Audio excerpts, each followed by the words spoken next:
அன்பார்ந்தவர்களே, உங்கள் அனைவருக்கும் இனிய காலை வணக்கம்.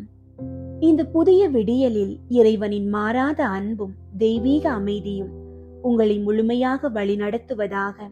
விடிந்துள்ள இந்த புதிய நாள் உங்கள் வாழ்வில் புதிய நம்பிக்கைகளையும் ஆசீர்வாதங்களையும் கொண்டு வரட்டும். நாம் வாழும் இந்த சமூகத்தில் பிறருக்கு அன்பை காட்டுவதும் நன்மைகளை செய்வதும் எவ்வளவு முக்கியம் என்று ஆண்டவர் இன்று நமக்கு நினைவூட்டுகிறார்.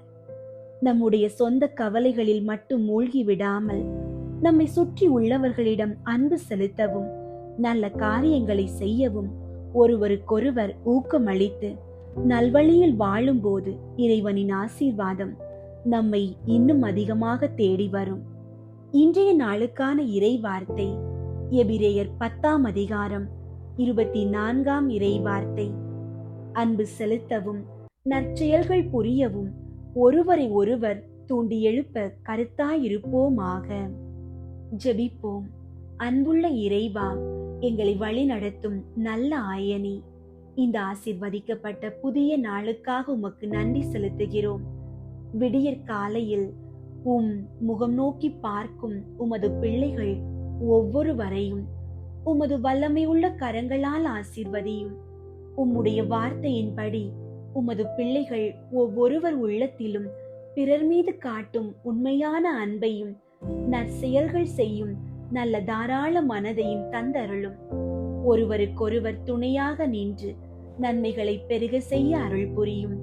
இந்த நாள் முழுவதும் எங்கள் குடும்பங்கள் ஒவ்வொன்றிலும் தெய்வீக சமாதானத்தை நிறைவாய் தந்தருள வேண்டுகிறோம். வீடுகளில் உள்ள கருத்து வேறுபாடுகள் மறைந்து அன்பும் ஒற்றுமையும் நிலைத்திருக்க செய்தருளும். உமது பிள்ளைகள் இன்று எங்கு சென்றாலும் என்ன வேலைகள் செய்தாலும் நல்ல உடல் நலத்தோடு இன்று முழுவதும் அவர்களை பாதுகாத்துக் கொள்ளும். அவர்கள் எடுக்கும் ஒவ்வொரு முடிவிலும் பேசும் ஒவ்வொரு வார்த்தையிலும் தெய்வீக ஞானத்தோடு செயலாற்ற வழிநடத்தி அருளும். அவர்களின் உழைப்பை ஆசீர்வதித்து செய்யும் ஒவ்வொரு செயலிலும் மேலான வெற்றியை தந்து வழிநடத்துவீராக. தீமைகள் சோர்வுகள் அணுகாதபடி உமது தூதர்களை கொண்டு பாதுகாப்பீராக. இயேசுவின் வழியாக ஜெபிக்கின்றோம். ஆமீன்.